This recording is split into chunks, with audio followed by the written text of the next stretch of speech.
Hello everyone, मैं हूं किरण शाहपुरी और ये है आप लोगों के लिए कमिंग वीक का साप्ताहिक राशिफल। ये 5 जुलाई से लेकर 11 जुलाई तक की आपकी टैरो रीडिंग्स हैं, टैरो प्रेडिक्शंस हैं। और सबसे पहले, अगर अभी तक आपने इस चैनल को नहीं सब्सक्राइब किया तो प्लीज़ लाइक, शेयर और सब्सक्राइब करें।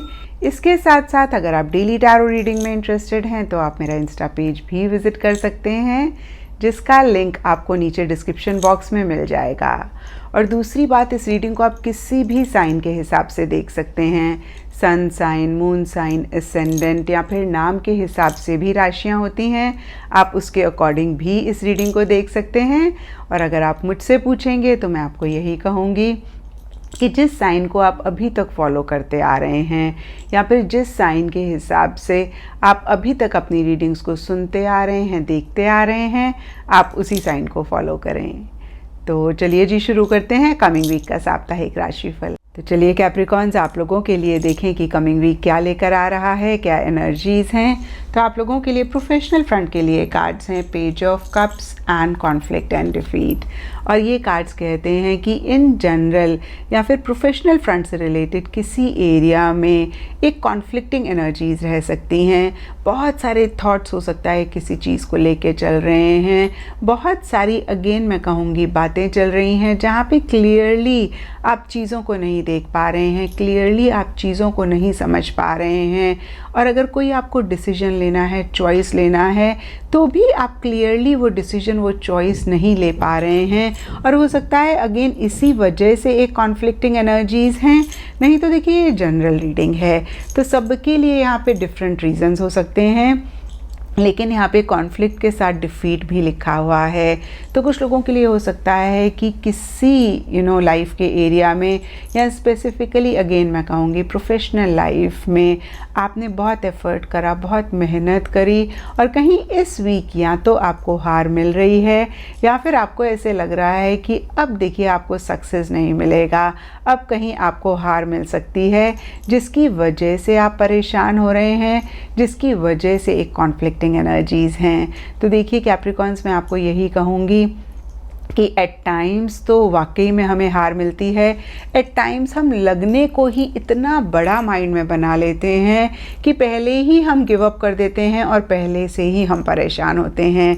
तो देखिए, जब तक एंड रिज़ल्ट ना आए आप खुद से कुछ भी ना अज्यूम करें, क्योंकि अगर आप ऐसा कर रहे हैं तो आप नेगेटिव एनर्जी अपने रिज़ल्ट को दे रहे हैं। और अगर वाकई में आपको हार मिली है तो भी देखिए, बहुत ग्रेसफुली, बहुत ही ब्यूटीफुली उसको एक्सेप्ट करें, क्योंकि ये ज़िंदगी है। ऐसा नहीं हो सकता कि हरदम हमें जीत मिले, हरदम ही हमें सक्सेस मिले। और देखिए, जब हार को भी हम बहुत ब्यूटीफुली एक्सेप्ट कर लेते हैं तो बियॉन्ड अ पॉइंट लाइफ में हमें कोई भी चीज़ परेशान नहीं कर पाती है। तो देखिए, अगेन मैं कहूँगी कि जो भी हो रहा है आप बहुत पॉजिटिव फ्रेम ऑफ माइंड के साथ या फिर बहुत ब्यूटीफुली हर चीज़ को एक्सेप्ट करें। आप प्रॉब्लम पे कम और सल्यूशन पे ज़्यादा फोकस करें, क्योंकि अगर आप सल्यूशन पे फोकस करेंगे तो उससे बाहर निकलने का आपको हल मिलेगा। और देखिए, जब भी हमारी लाइफ में किसी भी किस्म का फेलियर आता है तो हमें वो बहुत कुछ सिखाता है। और अगर ऐसा है तो इस फेलियर से आप लर्निंग लें और आगे के लिए आप समझें कि भाई क्या अब आपको नहीं करना है। KFC यानी कि केंटकी फ्राइड चिकन वाले को आप सब लोग जानते होंगे। तो देखिए, जब उनको फाइनली सक्सेस मिला, उससे पहले 100 टाइम्स किसी लेवल पे उन्होंने फेलियर देखा था। और जब भी वो फेल होते थे उनको लगता था कि अब मुझे पता लग गया कि भाई ये जो तरीका है ना, इससे सक्सेस नहीं मिलेगा, तो अब नेक्स्ट टाइम मैं इसको अवॉइड करूँगा। तो देखिए, कुछ ऐसी ही एनर्जीज़ में अगर आप रहेंगे तो इस वीक की एनर्जीज़ को आप बेटर कर पाएंगे।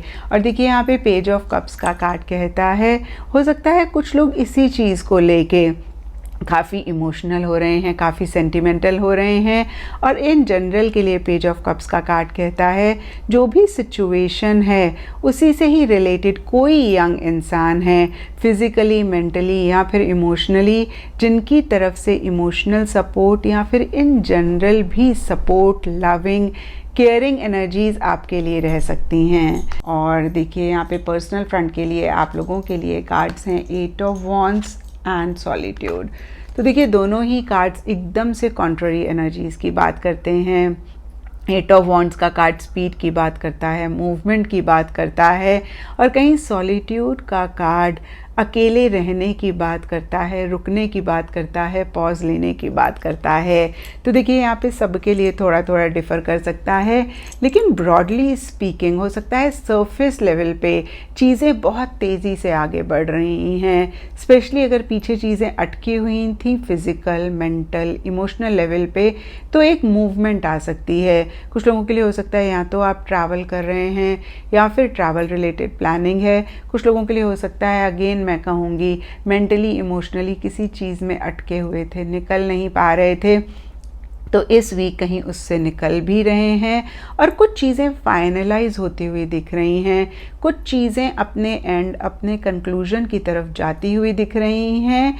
इन नटशेल देखिए सरफेस लेवल पे एक स्पीड है, लेकिन डीपर लेवल के लिए उस स्पीड के साथ आप अपनी स्पीड नहीं मैच कर पा रहे हैं। आप कहीं उतनी तेज़ी से आगे नहीं बढ़ना चाह रहे हैं या नहीं बढ़ रहे हैं, और इसीलिए एक स्पेस, एक अकेलापन या तो आप चाह रहे हैं या महसूस कर रहे हैं। आप चीज़ों को और समझना चाहते हैं। आप स्पीड पकड़ने से पहले अगेन मैं कहूँगी कि थोड़ा सा विड्रॉ करके अपनी इनर वॉइस को, अपनी गट फीलिंग को सुनना चाहते हैं। तो देखिए मैं आपको यही कहूँगी कि कभी कभी पॉज लेना बहुत इम्पॉर्टेंट होता है, और चीज़ों को समझना भी आगे बढ़ने से पहले बहुत इम्पॉर्टेंट होता है। तो देखिए जो भी सरफेस लेवल पे हो रहा है, आप इन दोनों ही एनर्जीज़ में एक बैलेंस लेकर आएँ, और अगर ऐसा आप करते हैं तो ये वीक आपका ठीक ठाक जाएगा। एंड यहाँ पे गाइडेंस से आप लोगों के लिए कार्ड है आंसरिंग द कॉल, और ये कार्ड कहता है द टाइम इज़ नाउ। तो देखिए जो भी आप करना चाहते हैं, जो भी आप किसी को बोलना चाहते हैं, या जो भी आपकी इनर वॉइस कह रही है, उससे ही रिलेटेड जो आपको एक्शन लेना है, उसका राइट टाइम इसी वीक में है या फिर अभी है, और आप ज़रूर उस डायरेक्शन में एक्शन लें। और देखिए पर्सनल फ्रंट के लिए यहाँ पे एट ऑफ वॉन्ड्स का कार्ड कहीं एक्शन इनिशिएटिव्स की भी बात करता है। तो देखिए हो सकता है इसी से रिलेटेड गाइडेंस हो कि आप जो भी चाहते हैं आप उससे ही रिलेटेड चीज़ों को समझें, अंडरस्टैंड करें, बट आप रुकें ना। आप ज़रूर एक्शन इनिशिएटिव उस डायरेक्शन में लें, क्योंकि राइट टाइम अभी है और अभी ही आप उसको करें।